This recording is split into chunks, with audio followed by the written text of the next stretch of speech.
Radio Hindustan.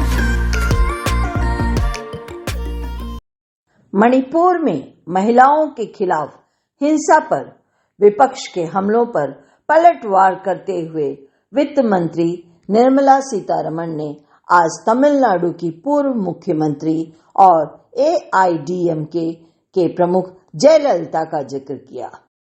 Bharat में महिलाओं के खिलाफ अपराधों पर DMK नेता कनिमोई की टिप्पणी पर पलटवार करते हुए उन्होंने कहा, महिलाएं कहीं भी पीड़ित हों, चाहे वह मणिपुर हो या राजस्थान या दिल्ली हो, हमें गंभीरता से लेना होगा, लेकिन इस पर कोई राजनीति नहीं होनी चाहिए।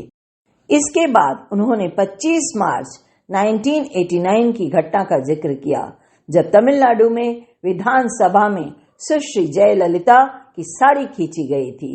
उन्होंने कहा वह विपक्ष की नेता थी। DMK सदस्यों ने उनके साथ बहुत बुरा किया, उन्हें धक्का दिया, उनका मजाक उड़ाया। जयललिता ने तभी शपथ ली थी वह मुख्यमंत्री बनकर ही विधानसभा में लौटेगी और 2 साल बाद वह मुख्यमंत्री के रूप में ही लौटी।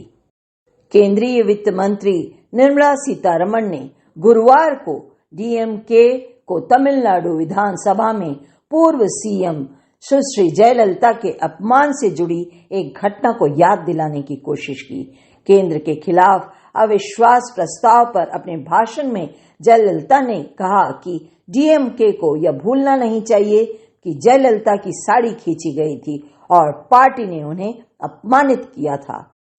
मैं सहमत हूं कि मणिपुर, दिल्ली, राजस्थान कहीं भी महिलाओं की पीड़ा को गंभीरता से लेना होगा, कोई राजनीति नहीं होनी चाहिए। लेकिन मैं इस सदन को 25 मार्च 1979 को तमिलनाडु विधानसभा में हुई एक घटना को याद दिलाना चाहता हूँ। जयललिता की विधानसभा में साड़ी खींची गई थी, अपमान किया गया था।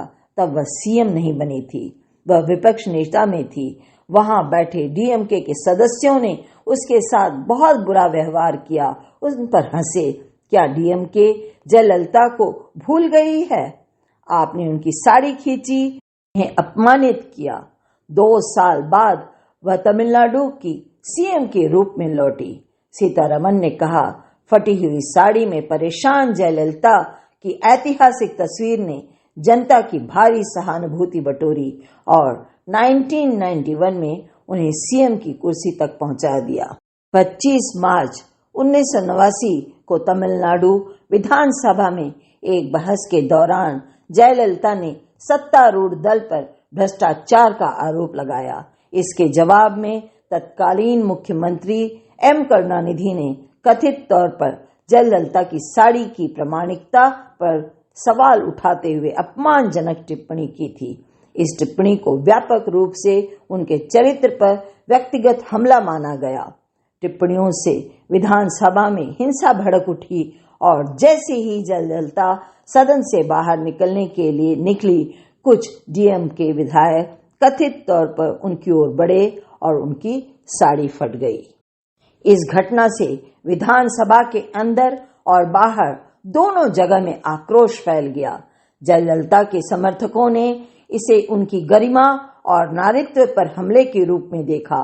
एक साहसी कदम में जयललिता ने जो साड़ी पहनी थी उसे प्रदर्शन करते हुए कहा कि यह वास्तव में असली साड़ी थी और उन्होंने जवाब दिया कि करुणानिधि को उनकी साड़ियों के बारे में चिंता नहीं करनी चाहिए, बल्कि अपने शासन पर ध्यान केंद्रित करना चाहिए। आज रेडियो हिंदुस्तान में मैंने 1989 तमिलनाडु विधानसभा में हुए हादसे को फिर से दोहराया, जिसका कारण यह है कि महिलाएं कहीं भी पीड़ित हो, चाहे मणिपुर हो या राजस्थान या दिल्ली, हमें इसे गंभीरता से लेना होगा। इस पर कोई राजनीति नहीं होनी चाहिए। पर क्या राजनीति हो नहीं रही है? इस बात पर अवश्य गौर कीजिए। अब अनुमति दीजिए उमा प्रभाकरण को। फिर मिलूंगी इसी तरह की नई खबर, नए सोच के साथ। तब तक करते रहें काम और सुनते रहें रेडियो हिंदुस्तान। दोस्तों, जाते जाते इतना अवश्य कहूंगी, पानी बचाएं, पानी बचाना सिखाएं, पेड़ लगाएं, पेड़ लगाना सिखाएं। और दोस्तों, हमें लाइक और सब्सक्राइब करना न भूलें। नमस्कार।